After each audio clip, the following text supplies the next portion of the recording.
Good morning class.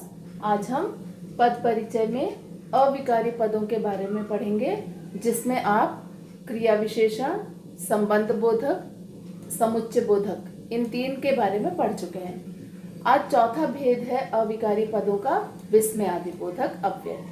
विस्मयादि बोधक अव्यय को बताते समय, विस्मयादि बोधक पद का पद परिचय देते समय भेद बताया जाता है और किस भाव का वर्णन हो रहा है इसके बारे में चर्चा की जाती है। यानी केवल दो ही चीजें आपको इसमें बतानी होती हैं। भेद में कोई भेद नहीं है, केवल आपको क्या बताना है कि ये पद विस्मयादि बोधक है और किस भाव का वर्णन है वो इसमें आपने बताना होगा। तो विस्मयादि बोधक पद वास्तव में क्या होते हैं? वे पद जिन्हें बोलने, सुनने तथा लिखने में आश्चर्य, शोक, घृणा, हर्ष आदि भावों की अनुभूति होती है, वो विस्मयादि बोधक अव्यय कहलाते हैं। और इनकी दूसरी पहचान क्या है? ये पद वाक्य के आरंभ में आते हैं, यानी जो भी आपका सेंटेंस होगा उसके स्टार्टिंग में लगा हुआ होगा और उस पद के बाद क्या लगा होगा? ये एक्सक्लेमेटरी साइन इसमें लगा हुआ होता है, विस्मयादि बोधक चिन्ह लगता है। ये इसकी पहचान होती है, अधिकतर में लगा होता है प्रायः। अब इसको हम उदाहरण के जरिए समझते हैं। वाह कितनी सुंदर तस्वीर है। अब इसमें वाह शब्द पे अंडरलाइन आया और उसके बाद में एक्सक्लेमेटरी साइन लगा है, तो ये वाह पद क्या है? ये विस्मयादि बोधक पद है और प्रसन्नता का भाव प्रकट कर रहा है। तो आप पद परिचय क्या दोगे? विस्मयादि बोधक पद है, प्रसन्नता व्यक्त करने का भाव। बस ये इसका इतना पद परिचय होगा। एक उदाहरण और देखिए। हाय सिर फटा जा रहा है। यहाँ पे हाय शब्द क्या है? पीड़ा को व्यक्त कर रहा है, सिर दुखने की पीड़ा है यहाँ पे, और हाय पद के नीचे अंडरलाइन आया है और एक्सक्लेमेटरी साइन है इसके बाद। तो पद परिचय बनेगा कि ये पद क्या है? विस्मयादि बोधक अव्यय है, पीड़ा का भाव व्यक्त करने का कार्य। इसी तरीके से खुशी का भाव, प्रसन्नता का, प्रशंसा का, चेतावनी का, घृणा का, जो भी कोई भाव है वो आपने पहचानना है और उसका वर्णन वहां पे कर देना है। अब कुछ ऐसे विस्मयादि बोधक अव्यय जो अक्सर पूछे जाते हैं और आपको पता होने चाहिए, उनकी चर्चा हम यहाँ पे थोड़ी सी करेंगे। और उसके मनोभाव कौन से होते हैं, उसके मन के भाव कौन से होते हैं। जैसे हमने हर भाव यहाँ पे लिखा, इसी तरीके से इनके भाव क्या होते हैं वो भी आप देखिए।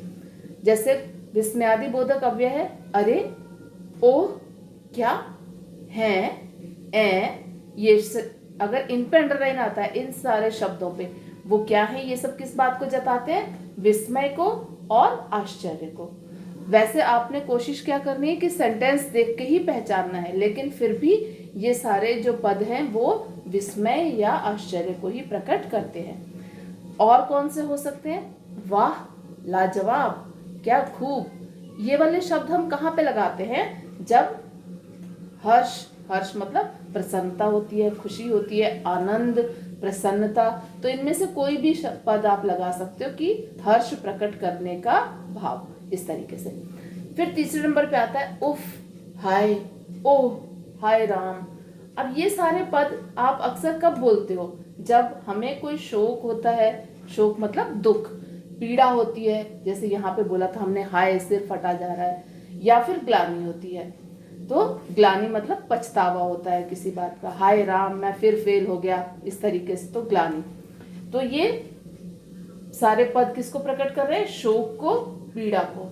इसी तरीके से और कौन से पद हैं? छी, छी छी, हट, धिक। ये पद हम कब बोलते हैं? किसी से घृणा के समय या फिर किसी का तिरस्कार करते समय। धिक का मतलब होता है धिक्कार होना, यानी तुम्हें शर्म आनी चाहिए, धिक, इस तरीके से। तो ये क्या? तिरस्कार का भाव प्रकट कर रहा है, अपमान का।